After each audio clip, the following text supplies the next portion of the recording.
I love her, the way she treats me. I love that she's super, super kind, and she's very protective. Yeah. I love that she's such a soft person by nature. My name is Mangaka. Hi, my name is Jade. We met on a dating site, again, lesbian dating site called One Scene. Yeah, that's how we met. We then set up a date, and she was 1 hour 30 minutes late on that date, just by the way. Her family is an awesome family. They accepted me from the onset because she wouldn't stop talking about me for the longest time. Yes. Yeah, I think from both sides it was actually quite nice. I've never had an issue where I feel unwelcomed, or but it's both been positive, especially given the fact that our families are both very staunched in their religions. Yeah. So I think they just looked at it in a love angle. My motto used to be that if you are not queer and you are dating whoever you want to date and you don't talk about it, it's fine. Why should we? I was just like, this is my partner, and then he was. You outed me. Without her consent, I'm sorry. I'm joking. Yeah. The only person I, came out to was my mom. The reason why I felt the need to, was because I didn't want her to think that Jade is my friend. But had she not supported me, it would have been just that, because I was not willing to compromise or tone it down, if that's even the right thing. But it was what I was doing, and it's still what I'm doing. Yeah. I'm always saying that our constitution is beautiful on paper, and our policies, the policies that we have, are beautiful, but these human rights policies do not protect our everyday lives. The past couple of months have been so heavy on me because I work in the space, right, where I have to monitor hate crimes cases and literally be on the ground. So for me it was very difficult. It's still difficult actually, because I think my confusion is how the Department of Justice is just so quiet about it. We had a press conference where we had demands to the president, and those demands were never met. And then we had another letter that was sent to the Department of Justice. That letter, they haven't responded to it. It's past the 21 days, and we're just asking, where is Ronald Lamola? He's not responding to anything. We did this in 2011. We were saying there's no cause for celebration.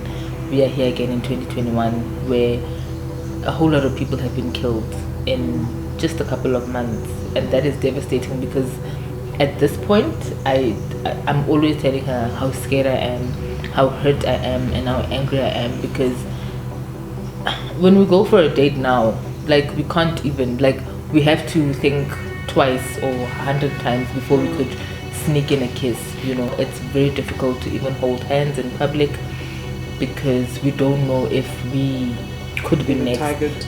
Deep within, we all suffering, we all scared. We find ourselves having to compromise on some of the things that really mean a lot to us, like standing up to a straight man, or for instance, I'll make an example. We went out this one time, and where we were at, there was men, and one of the guys was, he was behind Jade and kept on coming close, to her bum, and obviously she did not like it, and her default is to get mad. Why are you so close to my bum? You can see that you are close, and in that situation I was like, okay, I had to assess where we were at first of all, and instead of going off at this man and calling him out and stuff, I had to try and pull this my girlfriend close to me, because if I don't, she could be the next person to get killed for being lesbian, you know. And that did not sit well with me, because that's not how I would normally, you know, handle that situation. Because now you are invading her space, you know, you're harassing her, but because we know that we could end up dead, we'd rather just, you know, brush it off, move from the space, which is not a way to actually deal with the situation. I think we're failing at implementation, right? Because we have done work as few in police stations where we sensitize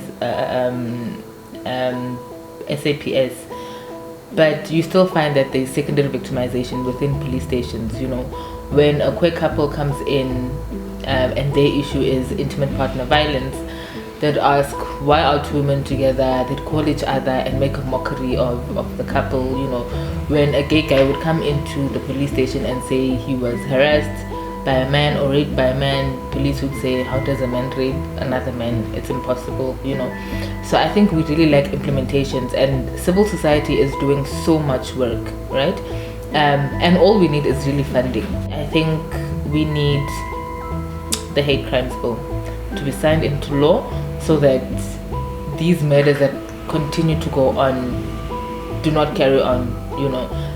So if we had the bill, guys, I think it would be slightly easier. I'm not saying it would be okay, but it would be slightly easier. Like, more people are gonna die. I think people are trying to erase queer people. So if the bill is not signed, this is going to continue, and it's gonna get worse. I think I'd firstly want to say to the government that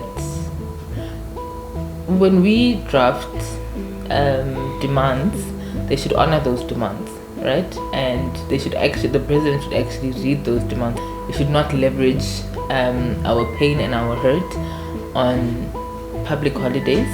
That is not cool. They should listen to us. They should listen to what we are saying. And the hate crimes bill is very important for us. It might not be important for government, but we are being erased.